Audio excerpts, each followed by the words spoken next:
Renungan Pagi menjadi Putra dan Putri Allah oleh Ellen G. White, 11 Juni 2021. Mari kita berdoa. Bapa kami yang di sorga, Allah pencipta langit dan bumi, laut dan segala isinya, Allah yang maha besar, maha kuasa, sumber segalanya, yang kami sembah selalu melalui anak-Mu yang tunggal, Yesus Kristus. Terpujilah Yesus, anak Allah yang maha tinggi, anak domba yang menghapus dosa dunia ini. Pada pagi hari ini kami bersyukur boleh bangun dan berbakti, dan sebagaimana membaca dan mendengarkan nasihat firman-Mu, kiranya ini menjadi pembaharuan bagi hidup kami masing-masing. Beserta kami sepanjang perbaktian ini, kehendak-Mu yang jadi. Ampun kami akan dosa dan salah, karena kami berdoa hanya dalam nama anak Allah yang tunggal, Yesus Kristus, yang adalah Tuhan dan Juru Selamat kami. Amin. Renungan hari ini akan dibacakan oleh Ibu Grace Silitonga. Silahkan Ibu Grace. Selamat pagi. Renungan pagi kita hari ini tanggal 11 Juni 2021 berjudul Bekerja Menghasilkan Kesehatan dan Kebahagiaan. Ayatnya terdapat dalam Ulangan 16 ayat 15. Tuhan Allahmu akan memberkati engkau dalam segala hasil tanahmu dan dalam segala usahamu, sehingga engkau dapat bersukaria dengan sungguh-sungguh. Satu pelaksanaan yang setia dalam tugas-tugas rumah tangga, sambil mengisi kedudukan yang engkau dapat tempati untuk menjadi keuntungan yang terbesar, sekalipun hal itu sangat sederhana dan hina, sungguh amat mengagumkan. Pengaruh ilahi ini diperlukan. Di dalam hal ini terdapat damai dan kesukaan yang suci. Ini memiliki kuasa yang dapat menyembuhkan. Dengan diam-diam dan dengan tidak terasa, hal ini akan meringankan luka jiwa, bahkan penderitaan jasmani. Ketenangan pikiran yang berasal dari motivasi dan perbuatan yang bersih dan suci akan memberikan kebebasan dan kegairahan kepada organ-organ tubuh. Ketenangan batiniah dan satu hati nurani yang bebas dari pelanggaran terhadap kehendak Allah akan menguatkan dan menyegarkan pikiran seperti air embun yang turun ke atas tanaman yang lembut. Dengan demikian, kemauan diarahkan dengan benar dan dikendalikan dan menjadi lebih pasti dan bebas dari segala sesuatu yang merusak. Pemikiran-pemikirannya akan menyenangkan oleh karena semuanya itu telah disucikan. Ketenangan pikiran yang engkau miliki akan menjadi berkat kepada semua orang sepergaulan. Damai dan ketenangan ini pada waktunya akan menjadi sesuatu yang biasa dan akan memantulkan terangnya yang indah itu kepada semua orang yang ada di sekelilingmu untuk kemudian dipantulkan lagi kepadamu. Lebih engkau menikmati damai surga dan ketenangan pikiran seperti ini, maka akan lebih bertambah lagi hal itu.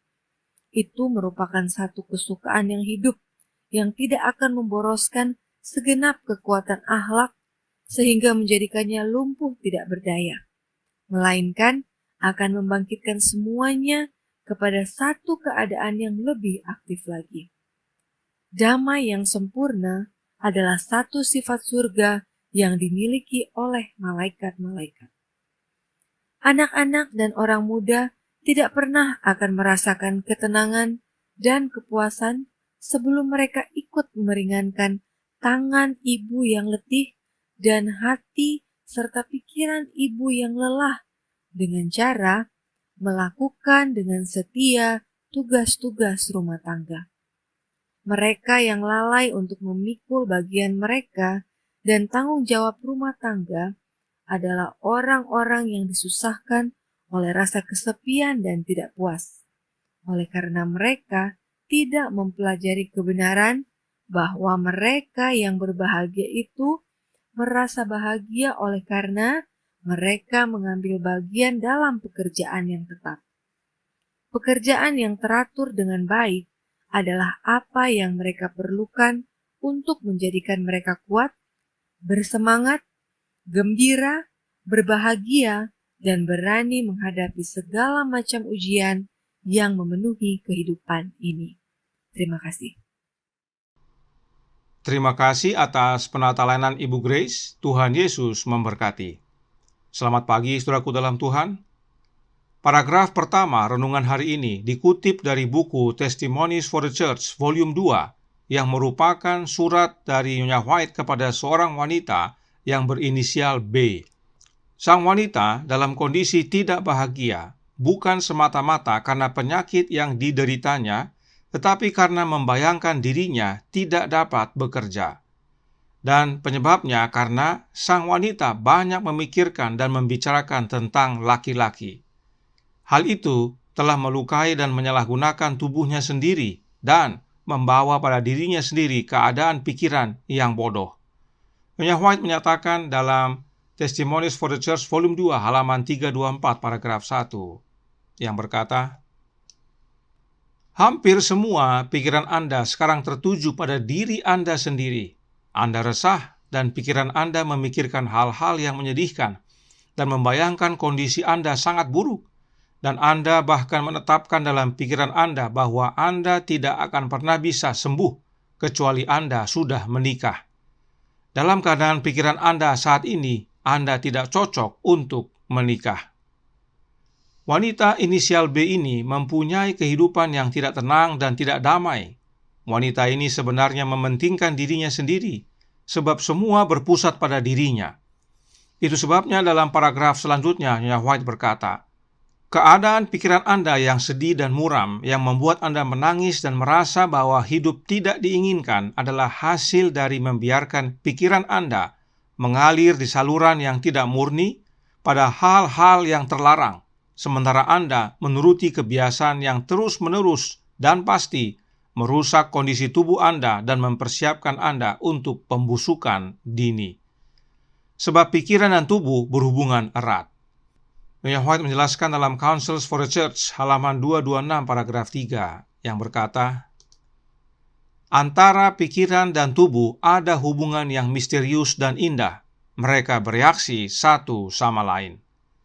Saudaraku dalam Tuhan, ada hubungan yang sangat erat antara pikiran dan tubuh, demikian juga sebaliknya. Kesehatan rohani berhubungan dengan kesehatan jasmani. Hati yang gembira adalah obat yang manjur.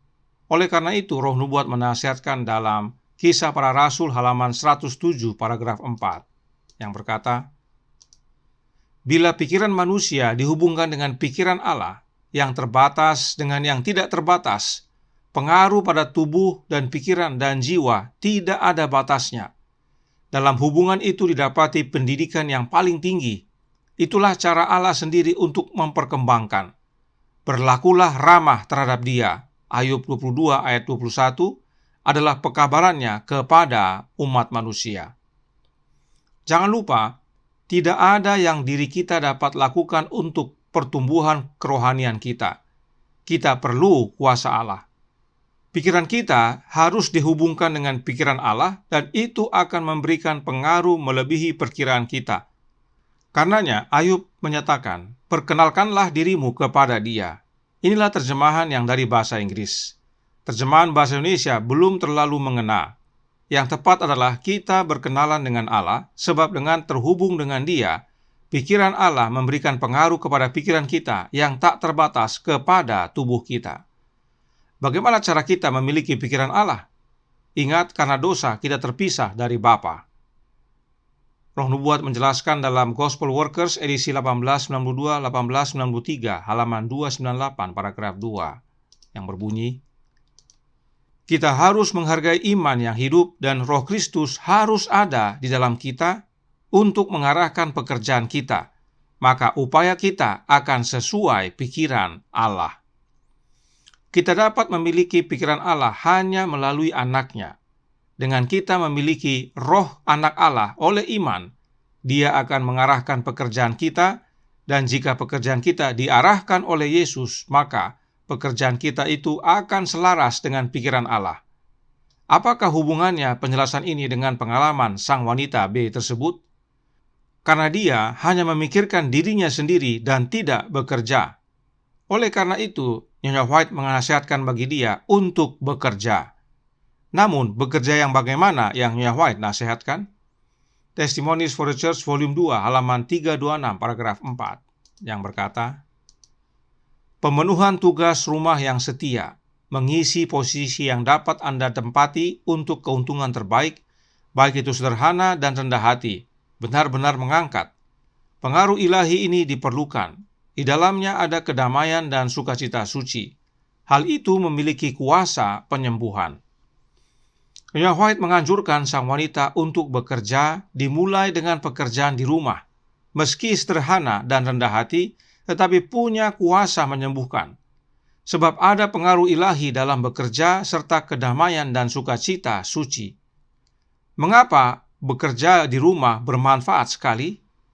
Membina anak yang bertanggung jawab halaman 376 paragraf 3 menyatakan, dengan memperkembangkan satu roh pelayanan yang tidak mementingkan diri di dalam rumah tangga, orang tua sedang menarik anak-anak mereka lebih dekat kepada Tuhan yang merupakan wujud dari sifat tidak mementingkan diri. Saat kita membiasakan bekerja di rumah, hal itu untuk memperkembangkan roh yang tidak mementingkan diri.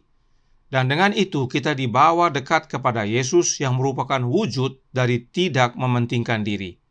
Hidup Yesus adalah hidup yang tidak mementingkan diri. Inilah yang renungan hari ini nasihatkan. Sebab dengan bekerja, yaitu khususnya bekerja di rumah, tubuh menjadi sehat dan pikiran menjadi sehat. Sebab bukan diri lagi menjadi pusat tetapi orang lain. Adalah berbahagia melayani daripada dilayani.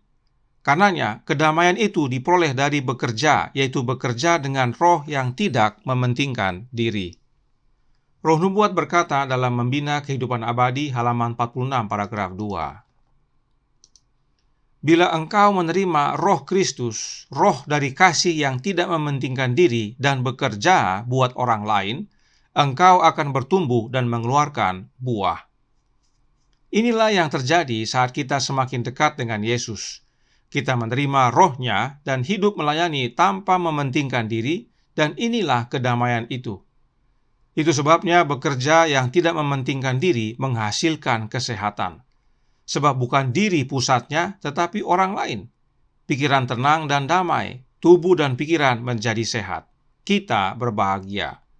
Tidak heran, masih dalam buku Membina Anak yang Bertanggung Jawab, halaman 377 sampai 378, Nyonya White menuliskan, damai yang sempurna adalah satu sifat surga yang dimiliki oleh malaikat-malaikat. Malaikat-malaikat adalah pekerja-pekerja. Mereka adalah pelayan-pelayan Allah bagi anak-anak manusia.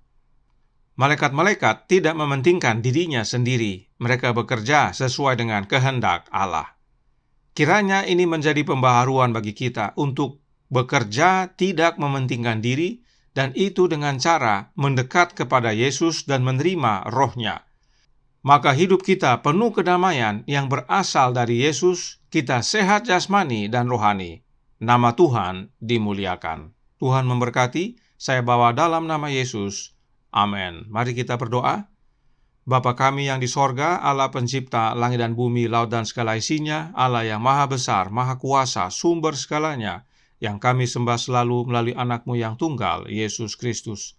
Terima kasih nasihat penting bagi kami, untuk kami bekerja, bukan bersantai dan berleha, dan teristimewa bekerja yang tidak mementingkan diri.